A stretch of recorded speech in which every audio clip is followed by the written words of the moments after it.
Welcome to Plato's Cave. I'm Jordan Myers, and today we are going to take another step towards escaping the cave by actually rewatching or re-listening to an old episode that I am transferring over from my other show, That's BS.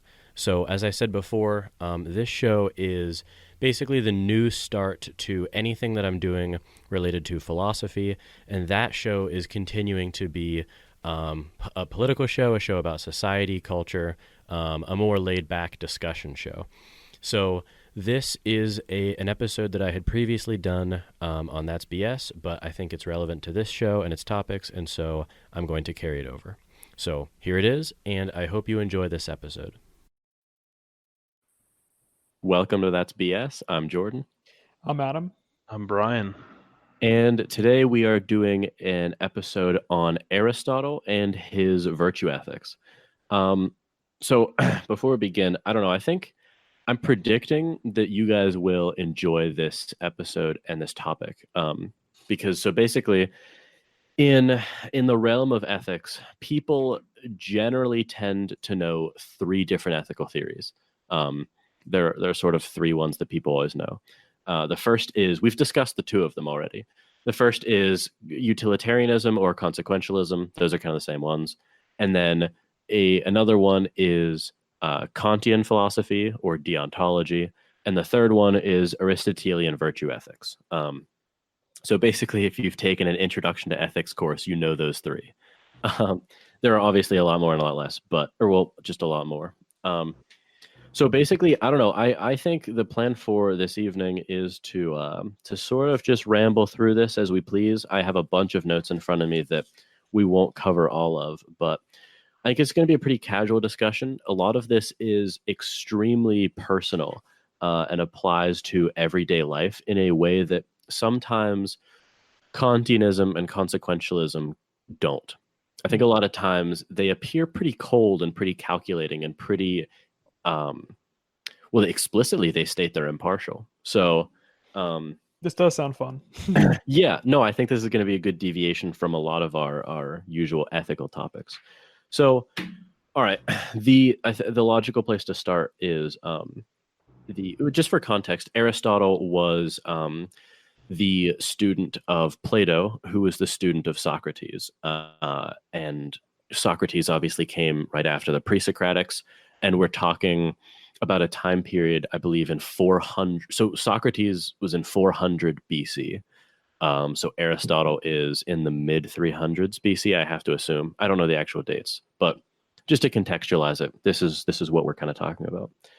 So he wrote this book called Nicomachean Ethics, and the first sentence of the first book of the first chapter is it is as follows. Every craft and every line of inquiry, and likewise every action and decision, seems to seek some good. That is why some people were right to describe the good as what everyone seeks. So there's kind of two parts to that sentence. You can break it down into everything we do aims at some good, and everything we do aims at the good. And then at the final part, he kind of creates a relationship between the two. So I'm curious, what are your initial kind of thoughts? Do you think that that's plausible? Do you think it's accurate? Does it make intuitive sense to you? What do you think about that? It makes sense from one's own perspective that whatever action you perform or act upon, that you're seeking some good in your own eyes. That makes sense. I don't know about the good though, right? The good, I guess that phrase kind of bothers me a little more because I mean, we'll probably dive into this, but from a serial killer's perspective, I mean, his goal would be to kill people, but that is not my definition of the good, right? Okay, excellent point. It would be his good. That's exactly. Yeah. Go ahead. Mm-hmm. No, that was the question, or that was the answer that I kind of wanted from you, actually. And so so the two sentences seem to be broken down into two different parts. The first sentence, to me, and from the exegesis that other people have performed that have PhDs, it seems that the first sentence is sort of a very practical way of thinking about the world. If we have a goal, we do things to reach that goal, right? It's just kind of how people operate. Um, and the second sentence is a stronger claim. It says that everything we do aims at the good. So your objection is perfect, and it's the first one that's always raised against it. And the possible response to it, and I'm curious what you think about it, is well, surely you could be mistaken about what the good is, but you may aim at some false conception of the good. So simply put, you could just be wrong about what is good, but nonetheless, you aim at your misconception of it. What do you think about that? Hmm. Well, I think that's a fine way of putting it, but I think doesn't that sort of deviate from what he said though in a sense, because that's back to sort of your definition of good, right? Because it's like if you're aiming for some sort of good, you view it as the good, right? Like any action that I take, I view as the good, Hmm. right? But um, I'm not sure once you take into account multiple perspectives and you know personal ethics that you can really classify a something like as the good. Okay, Hmm. that's interesting. So So, you're taking. Go ahead, Brian. so is Aristotle viewing, is he viewing the good as some sort of like omniscient perspective, like an all-knowing, like the good, the correct good is, uh, it takes into account everything. It's not subjective. Is that what Aristotle is implying? Well, I don't think we should draw a distinction between something that encapsulates everything and something that is personal. Mm, I don't know if Aristotle would make a hard and fast exclusivity line there that you okay. made. Um, but we'll get to this in a second. He does think that the good is something that we can well define. Um, and so I think that I would say this, and I think Aristotle might say this as well, that people like a serial killer that Adam mentioned, um, they are aiming at what they believe is the good, but in a very non-trivial way. They have a wrong idea of what the good is. Um, and so maybe there's a there's a good way to kind of conceptualize Aristotle's point here. So um, Adam or Brian, give me an action you did today. I drove my car Okay, to school. back to college. Okay, that's a perfect example. So that was a means per se. What Sure. was the end to that means? So you already gave me the first one. So you drove your car to school. So the Yes. means is Yep. driving your car. The ends is to get to school. Yep. Um, so what was the end of getting to school? Uh, in order to sort of acclimate myself, to my new home and room before I begin work on Monday. Mhm. And so, why did you arrive back in order to better prepare yourself for work on Monday? So I'd be more comfortable in my environment, and I would perform better at my job. And why did you set yourself up to perform better at your job? Uh, because I value the work that I do, and uh, I value sort of the um, I guess the role that I play in the department. Hmm. So you can see we're quickly reaching a terminus point, right? Because I can Sure, ask you, sure. why do you value the work you do? And you kind of say like, well, it's because I value it. Like I think it'll like I It would just assume, yeah, it just yeah, it just brings me fulfillment and some yeah, sort of exactly. purpose. Yeah. Yeah, yeah, exactly. Um, and Aristotle thinks that there is this hierarchy of ends that we can always pursue in this manner. So this is where the two sentences link up, right? Um, everything we do aims at some good, and everything we do aims at the good. So it seemed like you were quickly getting closer and closer to this actually very Aristotelian conception of the good. Um, so Aristotle says there's this sort of like a chain of desires almost that you have, a chain of actions, and you do one to get to the other to get to the other. And he doesn't think that this trend can continue forever. He believes that like this can't end in just an infinite regress, right? Because we even kind of reached a stopping point with you. It's just like, well, I want to live a well life. You know, at that point, it was just like there is no after that. Yeah, I agree with that. Yeah, and so Aristotle says that this is that final barrier that we hit. That is the good, and Aristotle says that this is something called eudaimonia, which he defines as, and we'll get into like unpacking this, but he says that everything we do aims at some good, and all these things aim at the good, which is eudaimonia, or a well-lived, excellent life. So that's his sort of hierarchy. Do you find this more or less plausible so far? Oh yeah, I think so. I mean, if the goal, if you sort of like arrive at the end just sort of like seeking just a better life and just sort of fulfillment and I don't know, just some sort of sense of wholeness. I suppose you would arrive at that same position with the serial killer too if you were to go back far enough. I mean, he's, I guess, personal fulfillment, the joy he gets from it. Why does he do it? Yeah, I could see you going back to that. You'd probably arrive at the same bedrock. Even if perhaps we would want to say that he's wrong about how to achieve the best life, or maybe what the best life is. Sure. Yeah. Brian, do you find this intuitive in your daily life? I think I very much do.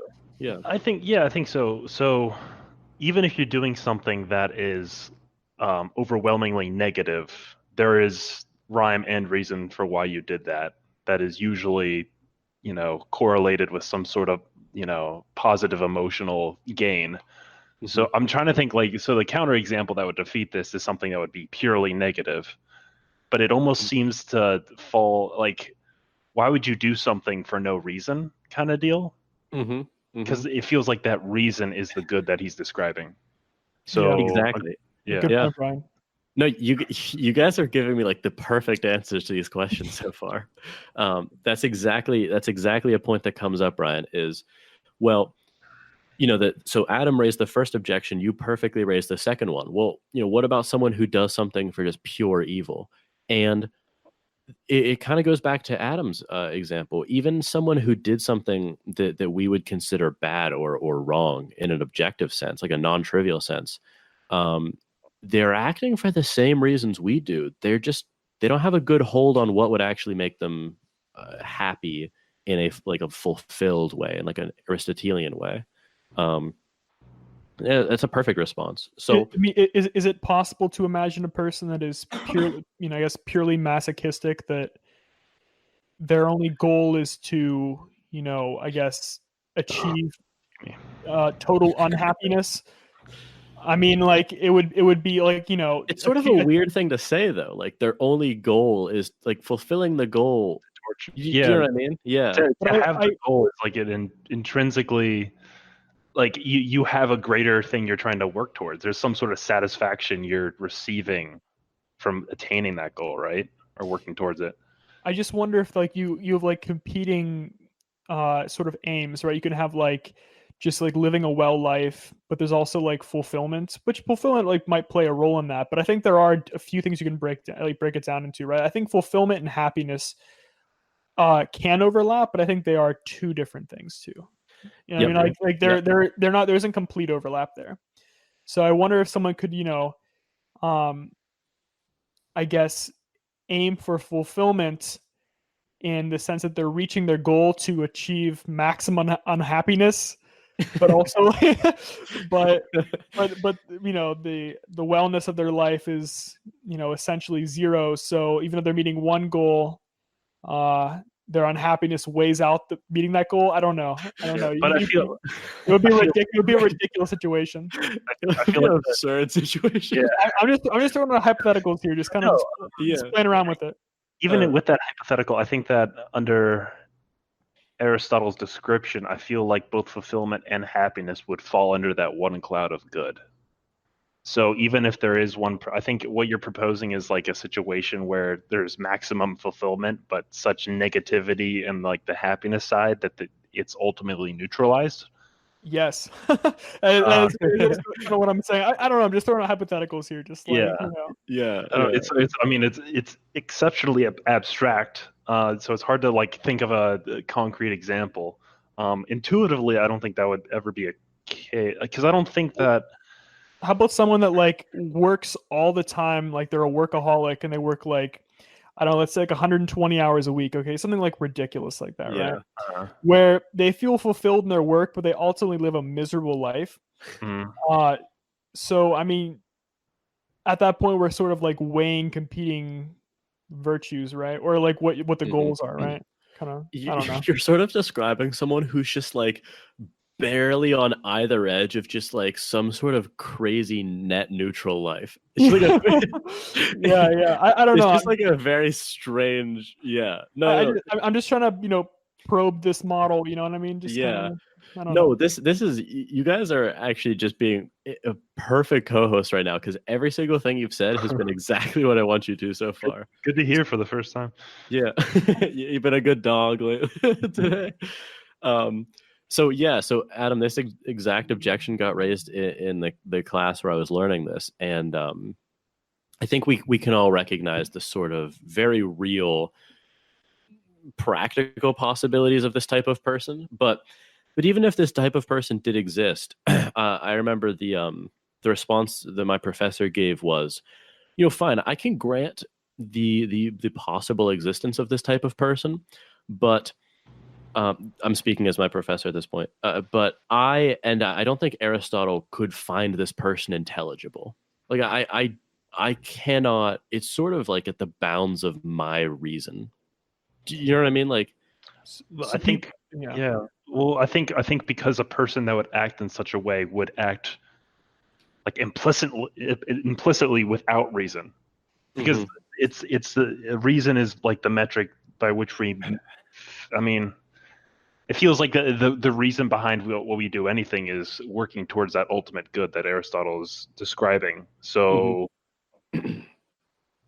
it's weird to conceptualize someone who was working for something that wasn't like a high value of theirs.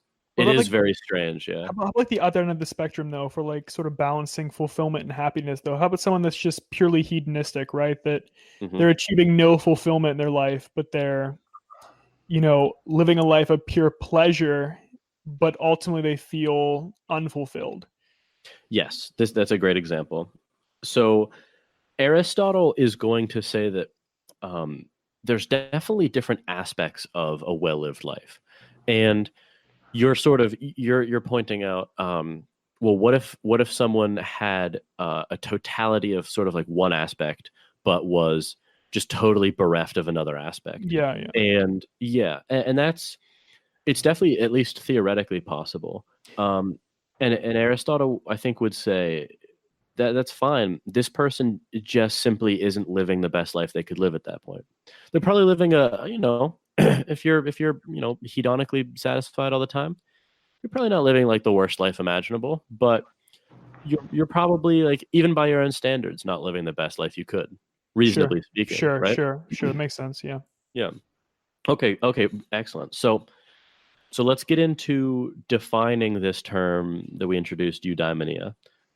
So remember, Aristotle said that like eudaimonia, or the life of eudaimonia, is a well-lived, excellent life. And excellent here is a pretty purposeful term. So, if we're kind of thinking back and saying, okay, what is a well-lived life? It seems like we already think there are different aspects to it. And you might say that, well, because there's disagreement among people, is eudaimonia based on convention? Maybe it's like what people agree is the best lived life. And Aristotle emphatically says no to this. He has the very strong claim that what is good for humans and what constitutes a well-lived life is not just convention. So he's basically granting the existence of a world in which everyone agrees on the wrong answer. So you can I don't know, I think you can see an analog of this in something like a cult, right? Like everyone agrees in a cult, or in a religion, therefore, or just as well, that you can find total agreement on something that is wrong, right? Sure. And so Aristotle's granting the existence of a society in which everyone agrees on what constitutes a well-lived life, but they're wrong. Do you find Okay. that? I find that very plausible. Yeah, sure. I've nothing wrong with that one. Okay. I almost kind of, I mean, to like draw on a personal example, you could almost see microcosms of this in different like groups of people. Like you could imagine, a group of friends who thinks that like just getting plastered like every night of the week. What? Fraternities. I was just thinking. Yeah, exactly. Right? Like they all agree on what constitutes a well-lived life, but they might be wrong about that. Yeah. Oh, okay. I was curious if we would get any disagreement about that. But so Aristotle says that there's often disagreements about what eudaimonia is, that we were just talking about. So he puts forth three very common candidates that are often put forth as to what eudaimonia is, but he thinks that these are all wrong. So the first idea that a lot of people say is when a well-lived life is a life of pleasure in a very hedonistic sense, like you said, Adam. And Aristotle says this is not enough to constitute a well-lived life, because it's just, Aristotle says that it's too low of a life for a human being. This is what constitutes a good life, in fact, for things like grazing cattle, but it's not enough for human beings. We'll get into this, but Aristotle thinks that different objects, or different organisms, I should say, have different functions. And the human function is it's simply too high of a bar to be met by pure hedonism. Do you find that plausible? I just think it just is such a very arrogant statement. Like, oh no, we're too regal. We're too stately. Too stately. Yeah. I mean, I mean that makes sense, just because I think that, regardless of who you are, I think to some extent, the gravity of existence sort of weighs upon you at points throughout your life, and you expect more out of existence than just, pure pleasure. You expect, existence is just too wonderful for it just to be, just chemical reactions in your brain just producing like just euphoria. It's not enough. I mean, even if you don't understand chemical reactions in your brain, just the concept of just euphoria seems like very one-dimensional given what existence is. Yeah. And what's pretty interesting actually is that, of course, Aristotle couldn't really know about this, but this particular point mirrors at the same time a very Buddhist thought that like pleasures are intrinsically fleeting and intrinsically temporary, and that the grasping at these constant pleasures, like just trying to you can imagine someone who kind of lives this way, right? Like they go to like a prostitute and they just like fulfill their desires there, and then they go get drunk and they're just like, shit, like I gotta keep this like hedonism going here, so they like just do crack, and then they're just like, all right, well, let's just go to like a prostitute again. And it's just like they kind of keep just grabbing at these like very basal pleasures. And Buddhism and Aristotle, I think, would agree that is just, you cannot do that over a life. Like it's just not what constitutes a good life. I very much agree with that. I think you did too, Adam.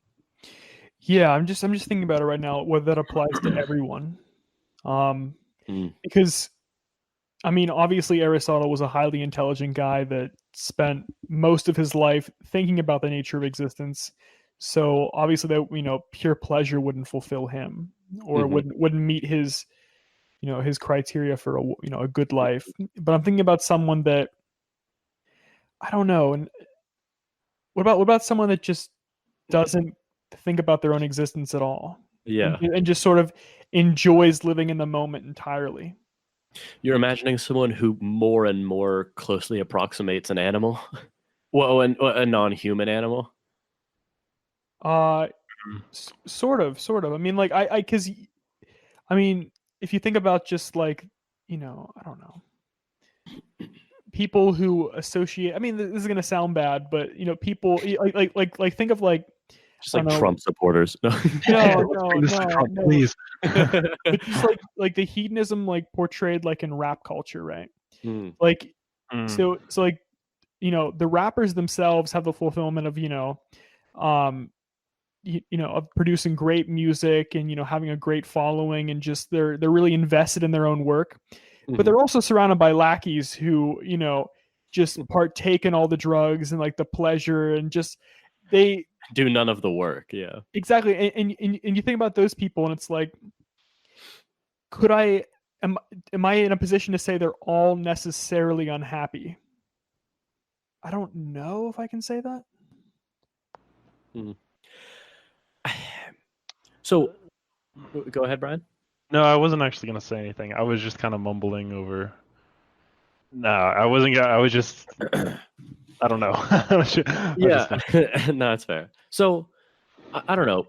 Personally, I have a hard time believing that those people exist, but there are definitely people who get close to that sort of life, like the really just non-reflective, non-introspective people who just lunge at pleasure after pleasure.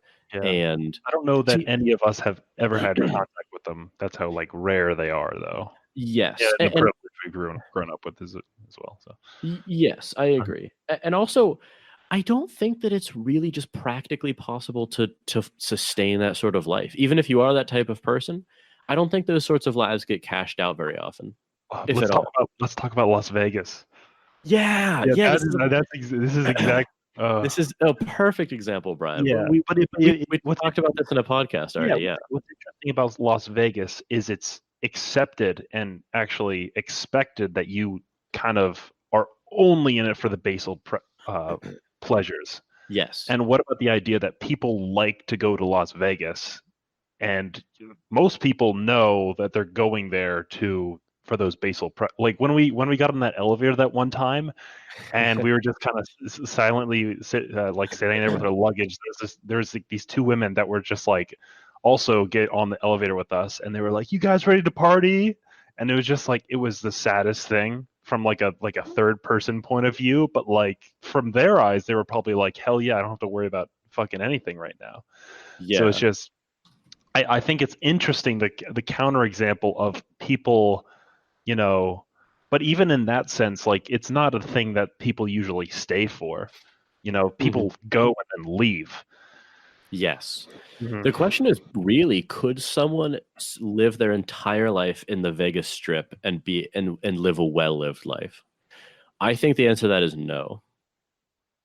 But we should be clear. I guess even if the answer is yes, I guess I'd be shocked, quite frankly. But if the answer is yes, Aristotle does say that he is not writing this book for everyone. He's writing it for. We'll get into this in a short section.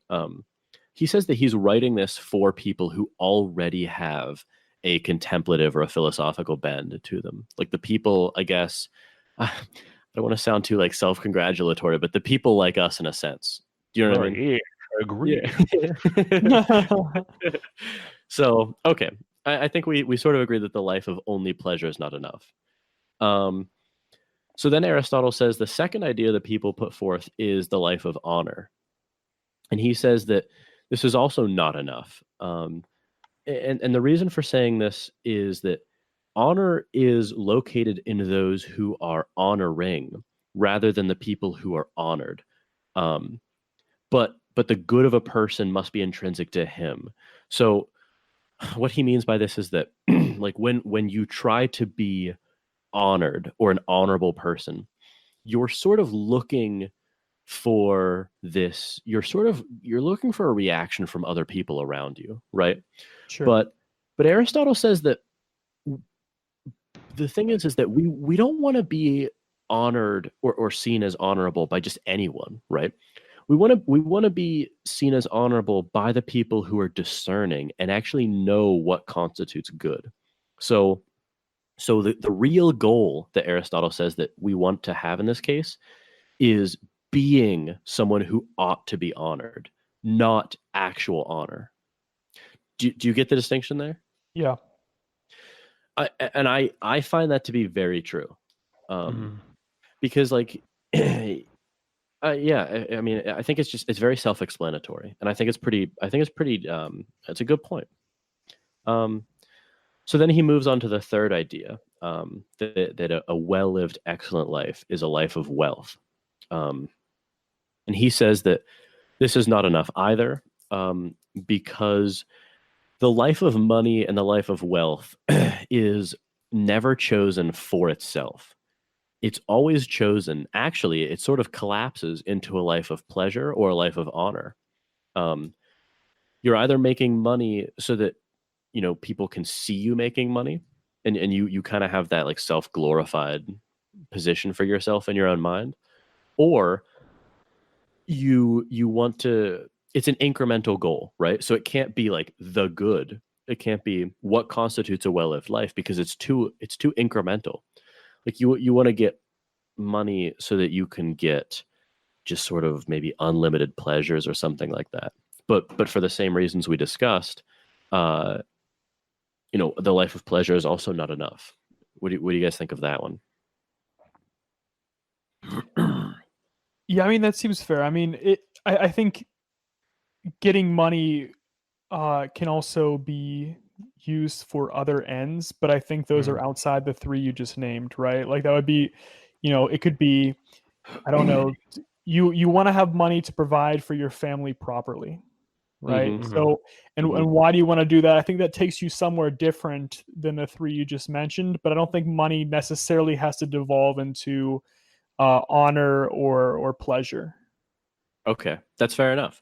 And I think Aristotle wouldn't say that wealth is something to be avoided, but exactly like you said, you sort of get wealth, and we I mean, you and I, like, just in regular conversations, have talked about this so much. Like, you want wealth so that you don't have to worry about things, almost, right? Like that's why I want to be financially successful. It's so it can facilitate things that are much deeper than that, right? You want to send your kids to a good school, you want to have a nice house, You want to travel.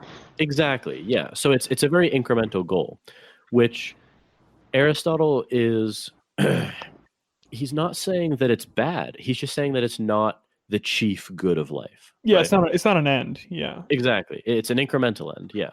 Mm. Okay, cool. So then Aristotle says, all right, well, none of these three things constitute eudaimonia, but what about being excellent or virtuous? And he says, we're really close, but not quite, because being excellent and being virtuous is part of the story. But the key thing here is that the excellent or virtuous person must do things as a part of an active life. So you could imagine someone who is just like purely virtuous but never did anything. And Aristotle says that that's sort of a meaningless, like it doesn't mean anything at that point, right? Aristotle's very concerned about action and life. I mean, life is clearly for him a series of things that you do, and it's interactions with people, and activities you pursue and conversations you have. And it's not enough to just be this sort of abstract, pure, virtuous person that never expresses it, right? Hmm. Mm. I'm just trying to think about that right now. Just Okay. because to what extent can virtue, uh, like play a role in one's life? Like I'm trying to imagine someone that just operates on that principle of where virtue is the end goal. Hmm. Just throughout their behavior and the conversations they hold. Hmm. Um, Yeah, I mean that would probably be for a greater reason. Actually, it would be for a different reason. Like that's still incremental because you would probably be for fulfillment. It's to fulfill a desire in your own life because of that. Like Hmm. something because your behavior means something to you. That's why. So Hmm. if that made any sense. It does, and maybe I could give an analogy that Aristotle makes. He's asking like, and I should give a caveat. The thing you just expressed, where someone living their life in a proper way would sort of develop virtue, right? Was along the lines of what you said. Yeah, where if someone was, I was just trying to imagine if someone was if virtue was their end goal.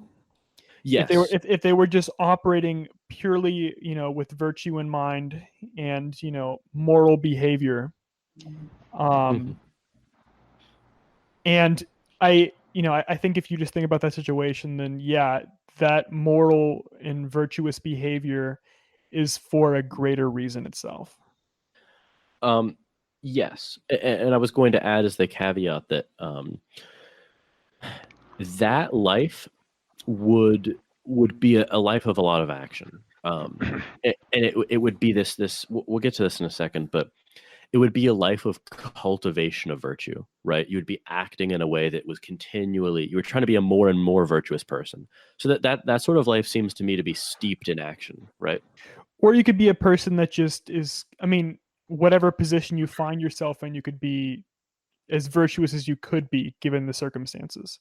Like, Yes. you know what Yeah. I mean? Yeah. Like, yeah, Hmm. like you don't Hmm. necessarily have to like keep, leveling it up. You could just like, given the money that I have, here's how I choose to spend it in the most virtuous way. Here I can conduct myself in the most virtuous way to, but like once again, it's why would you do that?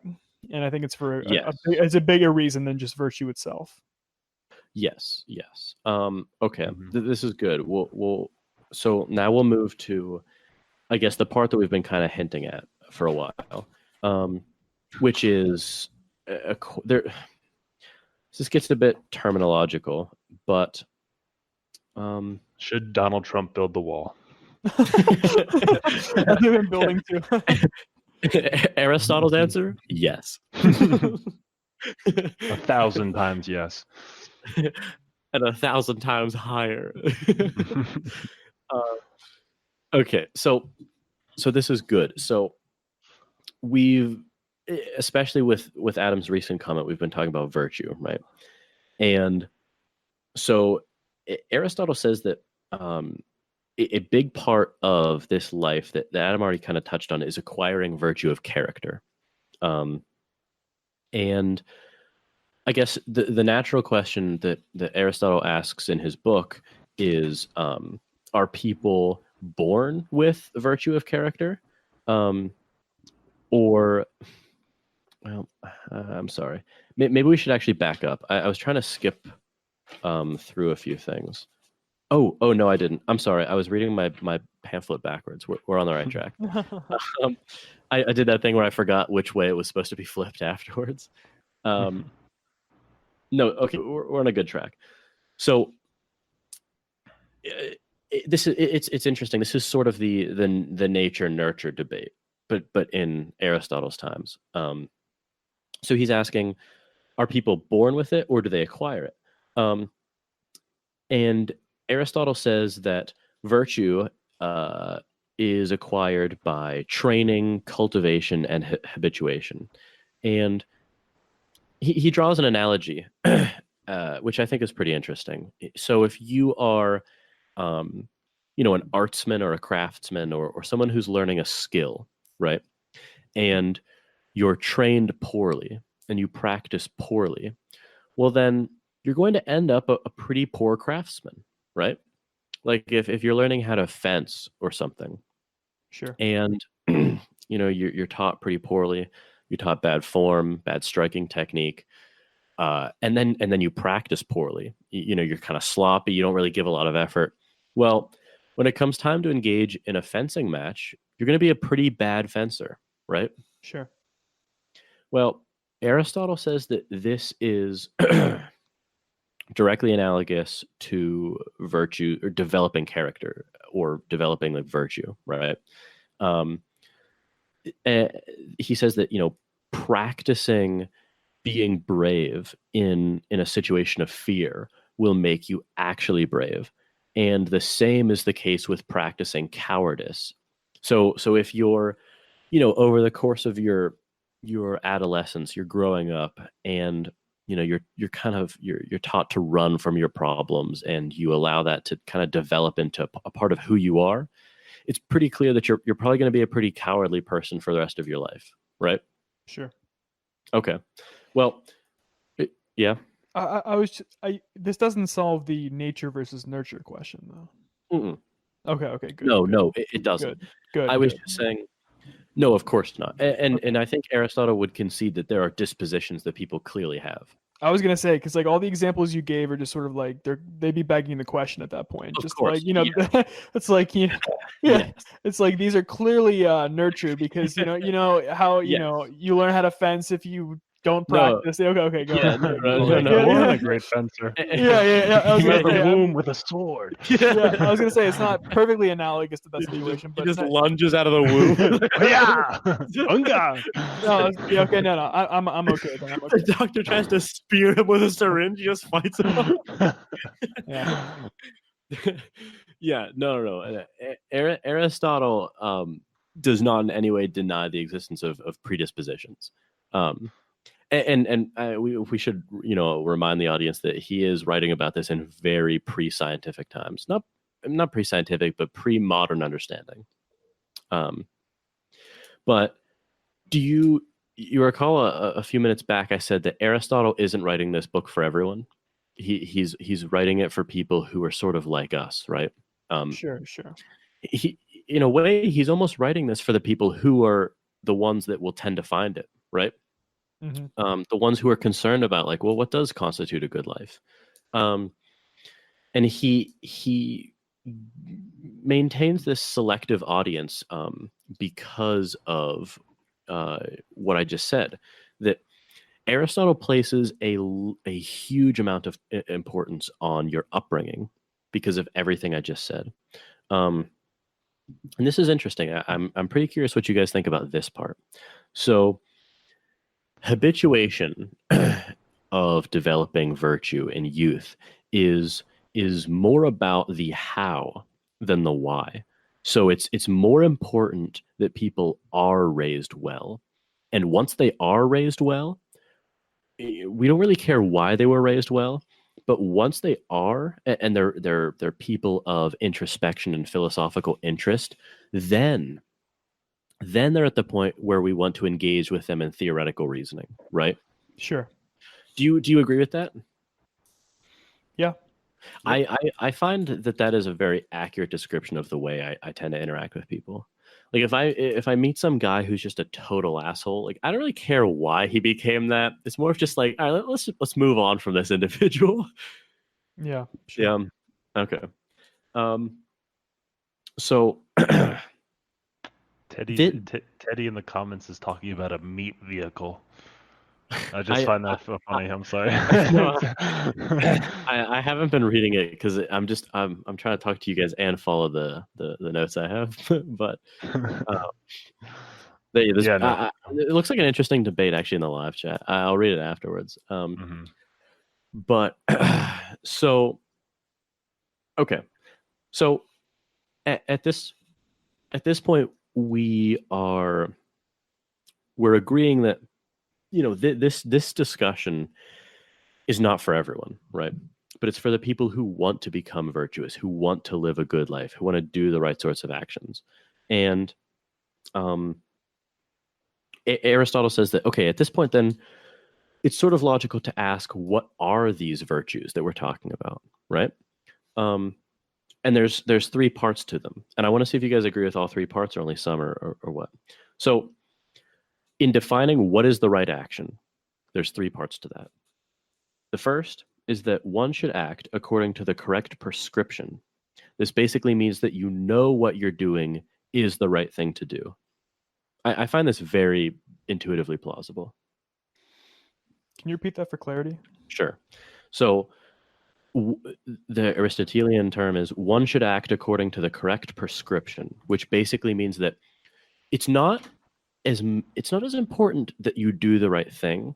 It's very important that you know you're doing the right thing. So if I give to the poor, if I give to charity, for instance, but I only do it so that my name will be announced during some congratulatory ceremony, that tells you a lot about who I am as a person, right? But if I give to charity anonymously because I actually want to help people, that also tells you a lot about who I am as a person, right? And Aristotle saying the latter is the virtuous action as opposed to the former because of how it's motivated. I guess I don't know. I don't want to like derail us here. I'm just kind of struggling necessarily with, I guess, such idealistic views on giving money. I'm just trying to think of like Okay. when Here's a bad example then, fine. like no, okay. I mean, if you have a better example, but I'm just thinking like just like giving money even anonymously. I mean, part of that could be wanting to help, subsidize whatever, activity or event that you care about. But I think also like, sort of satisfying your own needs. I don't know, like like to feel like you helped. You know what I mean? Like, because there's like a certain desire, sort of like a self gratification that you sort of fulfill when you give, even anonymously.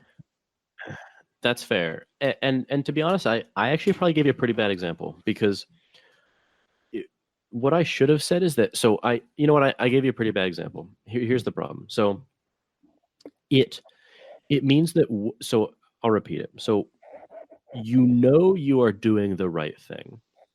So you can't do it by accident almost, right? Like if someone, let's not give it a specific example, but if someone gives you, I'm sorry, if you kind of fall ass backwards into producing these great consequences, Aristotle says that is not virtuous action because you didn't mean to do it, right?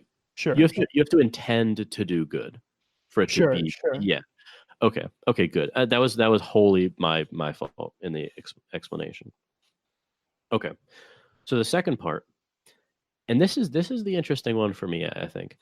The second requirement is that the general account given will match the subject matter. It will not be fully precise. So this basically means that you match the scope of why you do something to the appropriate scope size. Like you don't look too largely or too narrowly at an issue. Like the funny example of this is like, if you're Adam, pretend you're married, right? And you are you're at a conference for work and you're at the bar, and this woman comes up to you and she's like, hey, I want to sleep with you tonight. And you're like, oh, I'm married, I can't. And she's like, okay, that's fine, let's just have a secret affair then, just this one night.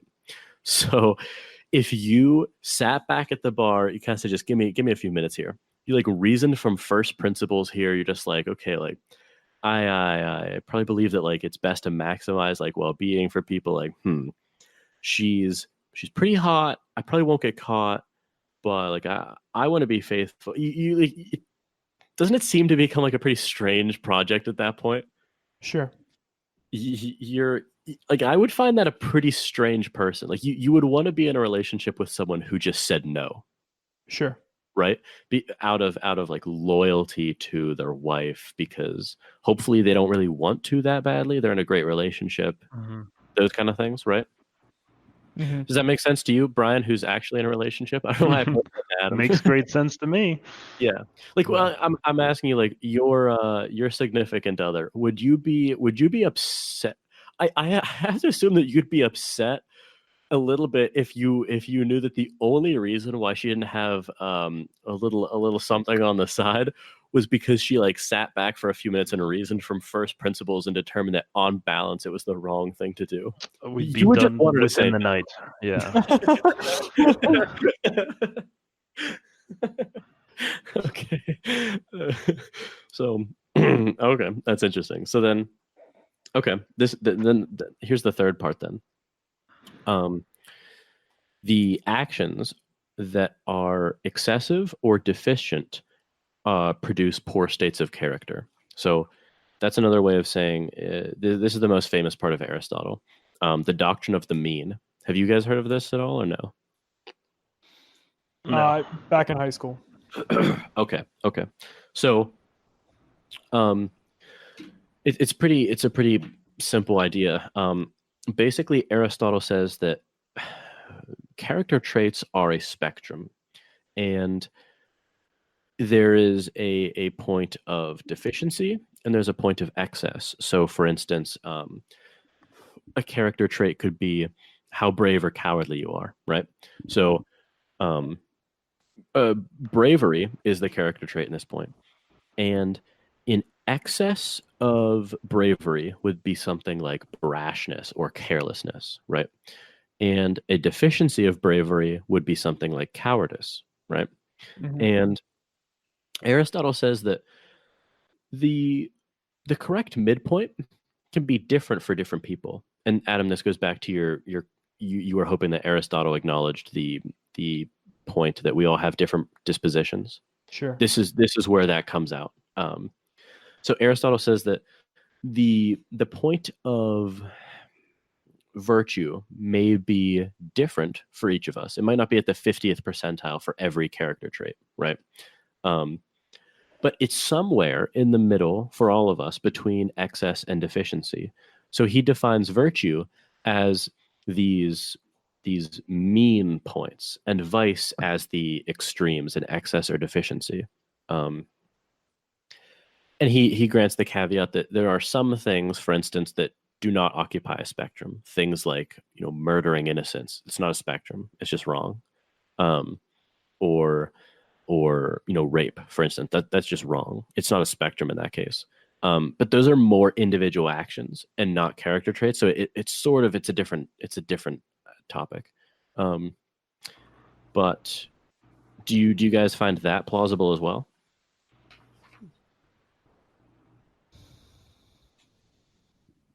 Yeah. Yeah. I think that makes sense. Okay. On its face, it seems fine. I'm just trying to think of Exceptions. Yeah. Sure. It's the good philosopher in you.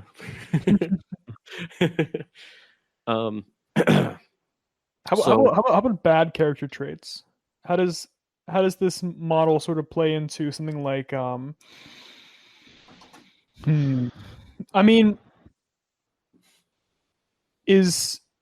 I don't know. I got to think more about that. We'll move on. But I'm just thinking of like whether being uncharitable is the same as being is greed. Are those synonymous in this case?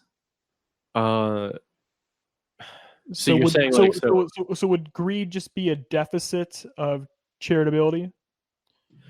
So you could say like it is a little bit of mincing words at a certain point, but like maybe we could say like so generosity is like a virtue, right? That could be like the mean, and a deficiency of generosity would be like Scroogeness or like frugalness or something, right? Like you're sort of a miser who never like doles out money to any cause or any person, right? Sure. And the excess of generosity would be, do they really have a word for that? I guess it's just it would just be like giving at a point. Just careless. Maybe careless. Okay, that's a perfect word for it. Yeah, careless. So that, I think, does that answer your question? Yeah, I'm just trying to think about like whether positive and negative characteristics will inevitably fall on the same spectrum, just at different points. Okay. You know what I mean? I'm just trying to think about that, but I don't know. What do you mean by different points? Well, so you're saying like if I'm kind of viewing this as a bell-shaped curve, or it could be, or it could be just like just a line. Doesn't matter. It could be skewed also. Yeah, that doesn't necessarily matter. I'm just thinking about just like whether every every bad characteristic that we can define necessarily has a good characteristic that Oh, okay. you could Yep. move along that spectrum to, you know what, Yeah. you know what I'm saying? You're asking if the structure of like vice and virtue aligns for everything. Yes. And Yeah. I haven't really found an exception to that, but I haven't I thought much haven't about either. Because Aristotle does say that there are individual actions, like I said, like rape and like murder of innocence or something that are not a spectrum. Um, but though it's a different, you're sort of going off on a different direction at that point. Those are actions as opposed to character traits. And to be honest, like I haven't found an exception to the character trait one. But that's not to say that there isn't one. How about coveting things? Like, oh, okay. So like lust or greed or coveting, then, right? Yeah, wanting something that isn't yours that someone else has. Mm-hmm. I think you're pretty specifically so like the wanting someone or something is like itself. I think you're defining it pretty specifically after that point, right? Um, like that just seems really specific for me. Like you could say like the mean virtue in that case is like desire or being driven, something like that, right? Well, I'm saying it might be the complete opposite actually in this case. Like there might not be a mean to that. There might, like, for something like just having like a covetous personality, right? Just desiring, um actually the word would just be envious. Like yes. just being an envious person. I think Mm-hmm. being a person without envy would be just the best scenario, right? Like it would be good to be a person without envy. Yes. So I was just trying to say, like, if you define things too specifically, I think the spectrum does break down. No, I don't think envy is a very specific. No, I don't. I'm just thinking about that though, because like there might not necessarily be a mean for everything. It might just be like some things might be black and white. Yeah. So Like some character traits. Yeah, no, I'm trying to think about it with you. So I actually don't think that I think you should always have some amount of envy. That it's like a good driving force for you to want. It's like competition is kind of like a form of envy, like you're wanting to be the best, want to be better than the other guy. So I think a certain amount of envy can be healthy as long as you recognize. I guess there's like, as long as there's no kind of like disdain for the other person, like, oh, fuck them. Like they don't, fuck you know what I mean? poor. It's just Yeah. like if like the person in the first place, man, he's fast. I want to be faster than him. I'm envious of his title. That's what I was trying to get at with being driven. I just wonder if envy is what should drive you, though. You know what I mean? Like, I think that competition is a envy, subset of envy. Yeah, maybe envy. So envy is the. So if we say being driven is the virtue here in the mean, being envious is an excess of being driven. Maybe like it's wanting things so badly that you want to take them from others. And then the deficiency of being driven is something like slothness or just being lazy, right? Not caring that you're so worthless compared to other people. I'll have to think about this one. I agree. Oh no, it's over, Adam. Brian agrees. No, I agree. 2-1. Yeah, 2-1. You're done. You're wrong. Wrong. Okay. So this is interesting. Because I think we're gonna run out.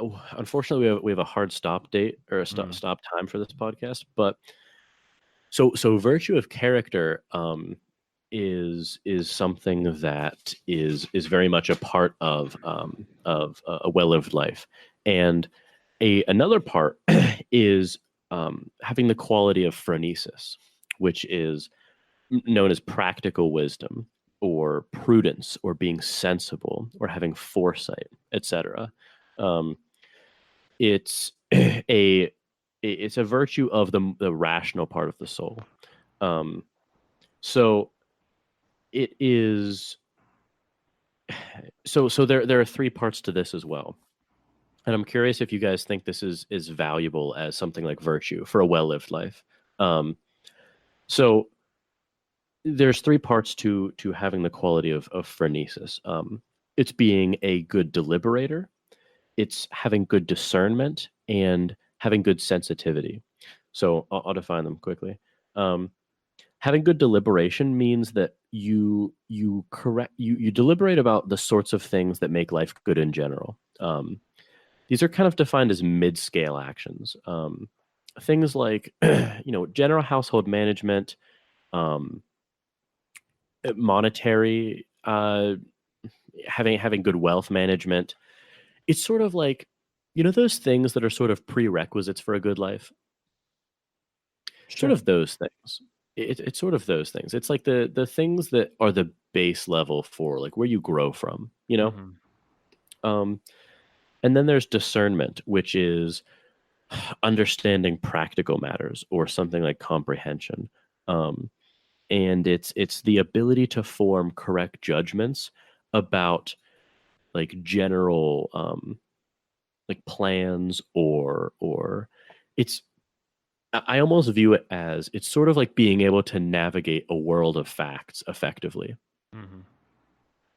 And then there's the third point, which is sensitivity, um, which is being reasonable or sensitive in practical matters by taking account of a person's circumstances. There's sort of kind of two ways that expresses itself. It's being sensitive like someone who's empathetic, and it's also being sensitive like someone who is like finely calibrated. So it's being your empathy is well calibrated in a sense. Like you don't want to be empathetic towards everyone. Like if there's people who are just like really evil people, you probably don't want to use your empathy on them. But if someone just makes a mistake or it's just bad circumstances, bad luck. Like, so it's kind of both. It's both of those things. So just don't be naive. That's a good way to put it, actually. Yeah. So two questions for you both. Do you think that those are necessary parts of practical wisdom, and do you think that those parts are necessary to being to living an excellent life? Yeah, I say yes and yes on that. Okay. I mean, I agree with those three principles. Mm-hmm. I agree with them as well, Brian. Yeah. So discernment, and what were the other two? Having discernment, being a good deliberator, and having good Deliberator. sensitivity. Oh yeah, I would agree with that. And what was the other question? Yeah. Well, so I'm curious if you think that those are prerequisites or parts of a well-lived, excellent, virtuous life. No, yeah. I think so too. Yeah. And this is really interesting. I mean, I really didn't actually I didn't correctly calibrate my time allotted for this because I didn't know how interesting this would be to you two. But I think there's a lot. We could definitely do a part 2 on this. Let's definitely do a part 2. I think it's a good topic to do a part 2 on because this is very interesting when you compare this ethical philosophy with its two neighbors, right? Consequentialism and Kantianism, because this is really interesting, and I have a lot of thoughts on this, and I'm curious to hear what you guys think. But if you just kind of like if we want to be just like really lackadaisical about this, if I sit back and think about everything we've just talked about so far, and there is more, but I kind of sit back and think like, damn, that's the kind of person I want to be. I 1000% agree. Yeah, this sense of morality has appealed more to me than the other two. Yeah. So it is like it connects with me on a very personal level. I just think like, wow, like this kind of goes back to the absurd podcast we did, but I just kind of think like, wow, like dude, if anything in life matters, it is becoming more like what we've laid out. Sure. I mean, You know what I mean?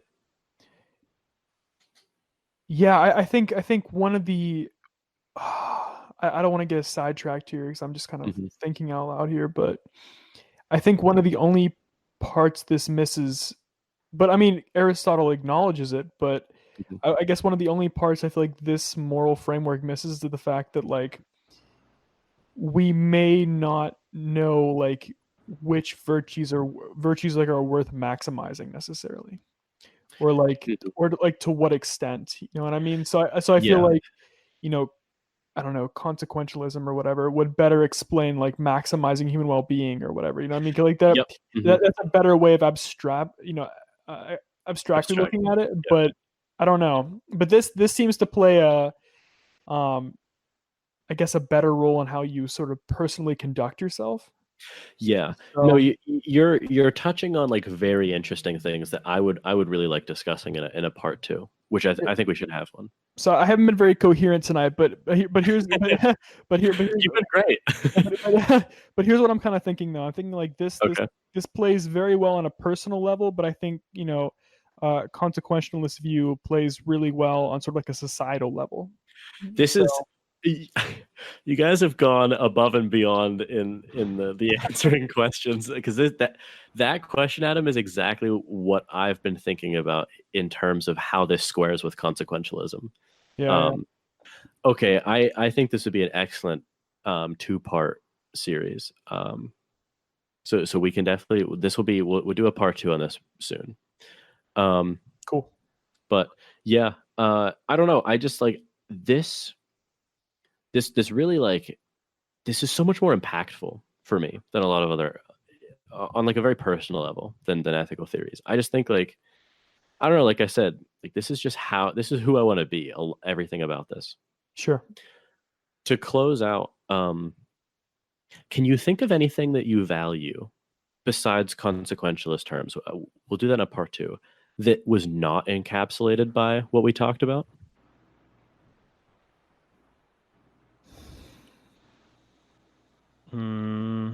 No. I know that's my answer too. I've been trying to find someone who doesn't say no, because barring these consequentialist concerns, we'll discuss them next time. But So how does this play a role with fulfillment, like general fulfillment? yes, so fulfillment is remember there are these various aspects to a well-lived life, right? Sure. And so fulfillment is it's weird. Fulfillment isn't really something that you can pursue, almost, in a way. It's almost like you're fulfilled by becoming this type of person, the person who has phronesis, the person who has um, virtue of character, the person who has good theoretical thinking, the person who has all of these things. Because we've been discussing these in a pretty narrowly like virtuous way, but in terms of like practical life goals, I mean, this person is the type of person who succeeds at their work but doesn't do it in a incorrect way. Like, this is the person who like pursues things that is meaningful to them. Like, this is the person that and who does them well too, right? Like, that was all the practical like the good deliberation, the good discernment, the good sensitivity, right? So I think fulfillment is something that you could almost use as a one word translation for eudaimonia.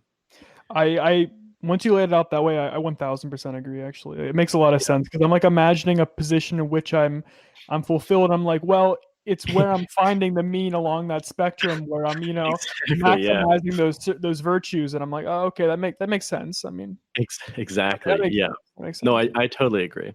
All right, this has been a great discussion. Well, all right, so we'll do a part two, but we'll close out for now. And if any listeners want to be a virtuous person, you might Oh boy.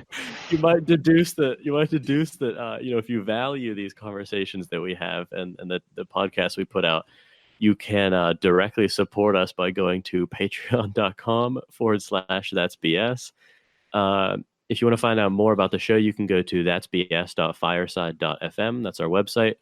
And of course, you can in general, subscribe to the YouTube feed. You can subscribe on any RSS feed, and like this video if you thought it was worthwhile. As always, you can contact us in the comment section below or by email at that'sbspodcast@gmail.com. And otherwise, thanks for listening, and I hope you enjoyed the conversation. I know we did.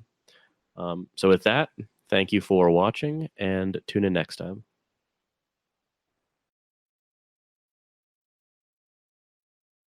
Well, I hope you enjoyed that episode and learned something from it. And if you want to support my work and what I'm doing, you can do so by supporting me on Patreon. You can go to patreon.com/Jordan Myers and donate on a monthly basis and receive rewards for your donation. Again, that's JORDANMYERS. And the links to everything will be in the description below. If you can't monetarily support me, you can support me in other ways by liking this video, commenting on it below, reviewing the show on iTunes, or sharing it with a friend or with your Twitter followers. You can also email me at platoscavepodcast@gmail.com and follow me on Twitter at Jordan_C_Myers. And if you want, you can check out my other show called That's BS. It's a more discussion-based show with me and friends. I mentioned it at the top of this episode. So if you enjoyed this, please consider supporting me on Patreon. And as always, thanks for listening.